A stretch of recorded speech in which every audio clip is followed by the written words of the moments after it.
name's Annemarie Ward. I'm the CEO of Faces and Voices of Recovery UK. We're an organisation that represent over 5,500 people in recovery and their friends and allies, their loved ones. About 600, maybe a wee bit more now, of our membership is based in Scotland, but the rest are based in England and Wales.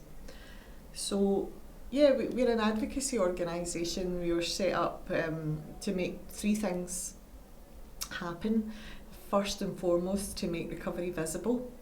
So we wanted the sort of shame and stigma of addiction recovery to be challenged, and one of the ways that we do that is through the national event that is the UK Recovery Walk that we host every year. That's now in its 15th year. This year it will be in London on September the 14th in Crystal Palace Park. And there'll be thousands and thousands and thousands of individuals in recovery and their family, friends and allies take part in that. The other two things that we focus on is access and choice of services. So primarily it's only the rich that can get rehab and all across the UK. So we advocate for access and choice of services, and that means not just services that offer harm reduction interventions, but services that actually help treat dependency from alcohol and drugs. So we want to make sure that that balance is there across our system, and it's just not focused on either abstinence-based services or only harm reduction services. So we advocate for a balance in our treatment system. So if I tell you a wee bit about me, I'm 52 years old now. I got into recovery when I was 25, and for me, being in recovery means abstinence-based recovery. I am 27 years completely abstinent from all mind and mood altering substances, which I believe is truly radical and revolutionary to live that way. I also believe that it gives me the opportunity to, really become, to actualise myself as a person and to become the best person that I possibly can be to serve my community. I believe that, I was brought up, as I said, like Irish Catholic, with a really strong sense of being of service to my community, and to a certain extent, when I was addicted, that sense of being of service was diminished. It wasn't completely taken away, but I became very focused on my own self and my selfish needs. And I acted in a way, that was not of my value system, and I think that's a conversation that we're frightened to have about addiction, that, people compromise their moral values, when they become addicted. I certainly was a liar, a cheat and a thief during that time, and when I got freedom from dependency, those things, I was no longer a liar, a cheat and a thief, and I think addiction drives people, or it certainly can drive most of, everybody who I know who's in recovery will have I don't think I've ever met anyone who's in addiction who hasn't, compromised their own morals or their own values in some way in order to feed their addiction. So I think that's part of the conversation that we need to have.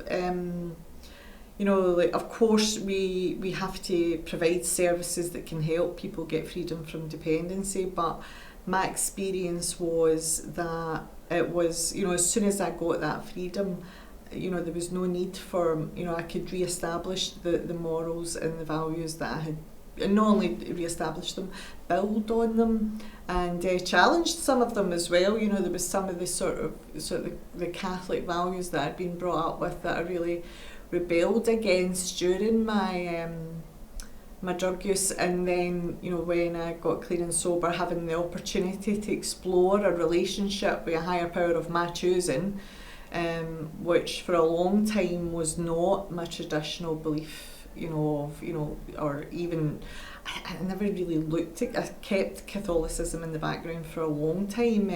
It was obviously part of my upbringing, but I explored all sorts of other religions and philosophies, to be honest. I looked at the Quran, I looked at, the sort of the Jewish sort of some of the Jewish texts. I looked at the Buddha and various other, pulled in leanings from and teachings from philosophy, Socrates, Plato. Searching as many of us do in the modern world to find some sort of guidance, and eventually, I found myself landing back in Catholicism, and I'm doing a deep dive with it. I have been for maybe the last 6 or 7 years, and I've found it incredibly enriching. A lot of the teachings and the values that that espouses, not necessarily the church, as many organisations and institutions are corrupt, but I think the teachings of particularly Jesus are about genuine loving compassion, and I need that steer. I need that the straight and narrow. It suits me very much now. So I think having the opportunity to explore spirituality and values and morals in a culture that apparently doesn't value that anymore is really important. And I think it's really difficult to bring our children up to be compassionate, kind human beings, when so much of what is being put forward as kind and compassionate, to my mind, is certainly the opposite. So I think I'm blabbering on a wee bit here, but I don't know if that's making any sense whatsoever. My experience around being a woman, an older woman in Scotland, traditionally working class, and an educated working class woman, is well, I heard someone say to me recently, in fact, a woman told me that she had cultural intelligence training. And I said, oh, that sounds interesting, what's that? And she basically told me it was based on the theory of queer theory and critical race theory. And she said basically that had that been followed through, it was followed through in her training session, and that she had realised how racist she was and how homophobic she was. And this is a woman, that I've known her for about 20 years, and I had never ever felt that from her before. I'd never even had a hint of that from her before. And when I inquired a wee bit further, she also intimated that probably the people who were most likely to be racist or homophobic or transphobic were probably women in their 50s who were Christians. And I was just completely aghast, and when I dug a bit deeper into this cultural intelligence training, I just thought, the private company that were selling it to the local authority that she worked for, I just thought, what is this? Is this deliberately trying to stoke divide and hatred?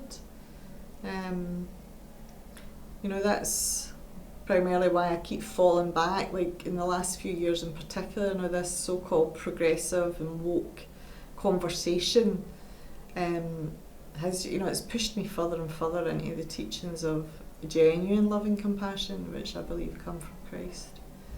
So, yeah. And that sustains me, that gives me hope, it feeds my spirit. And also partly because my voice has been raised in the press, by the press, because what we're asking for is equity. We're asking for people who are addicted to be offered treatment that helps them to get freedom from that dependency, rather than just substitute medication, or rather than just anti-abuse if it's booze. Anti-abuse is a drug that will make you sick if you drink, make you terribly violently sick. We're asking for actual treatment of the condition. And I think the press raising my voice like that, and being, having the background of, being a childhood sexual abuse survivor, experiencing a lot of physical abuse as a child as well, that my voice being raised isn't, it's not a place that I'm comfortable with, it's not a place that because I have that sort of background of addiction. I'm I can feel the fear of the imposter syndrome stuff.